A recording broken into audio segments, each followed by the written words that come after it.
Hi guys, it's Jen Fit. We are discussing Intro to Macros today.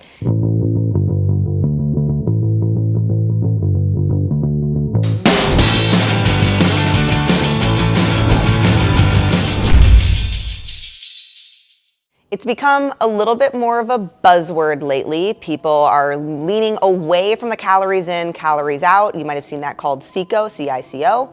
We're gonna talk about why CICO will elicit weight loss, but not necessarily fat loss. Those are two different things, and language is very important when it comes to composition change and just arbitrary weight loss. If we cut off your arm, you would lose 15 pounds, right? That's probably not the composition you're looking for, right? So when we are counting macros, we have carbs, fat, protein, and if we want to get real technical, ethanol, which is alcohol, which is going to be tracked a little bit differently. With our protein, we have 4 calories per gram. With our carbohydrates, we have 4 calories per gram. And with our fats, we have 9 calories per gram. So that means the volume that you are getting from both protein and carbs is going to be about this much for the same amount of calories. Then when we come over to fats, you're gonna be getting this amount of food for the same amount of calories. You are going to get a little more bang for your buck when it comes to carbohydrates and protein. And unfortunately, carbohydrates have been a little bit demonized in the last couple of years. And before that, we had fats that were demonized before then. So it just kind of goes with the diet trends. But one thing that does not change is science.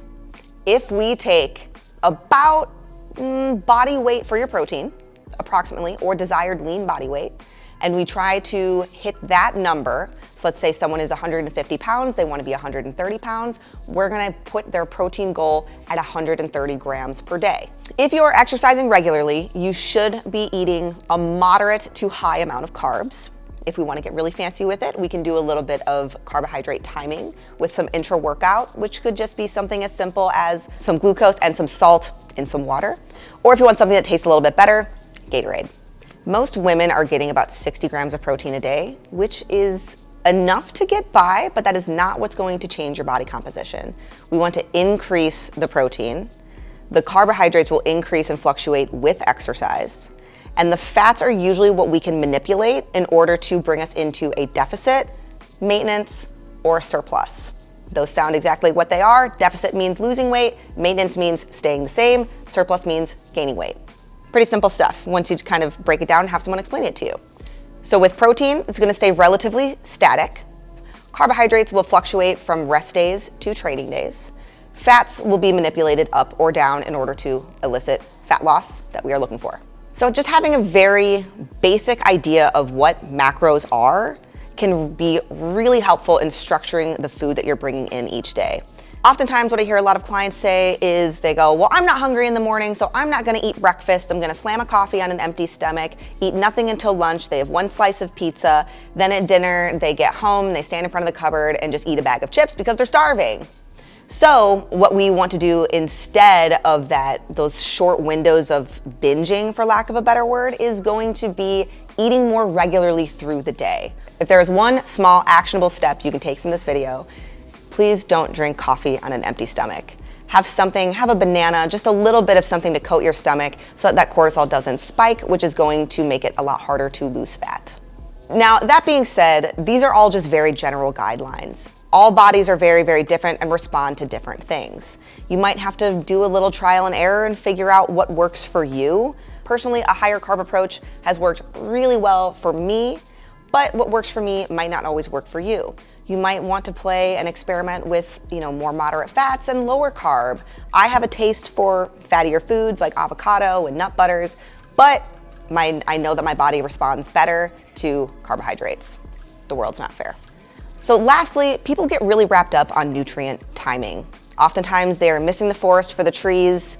They're not eating regularly with any routine or any regimen, but they get really crazy about not taking Tylenol after a workout, or when should I eat this, and I need to have my protein shake 20 minutes after my workout. That stuff doesn't necessarily matter.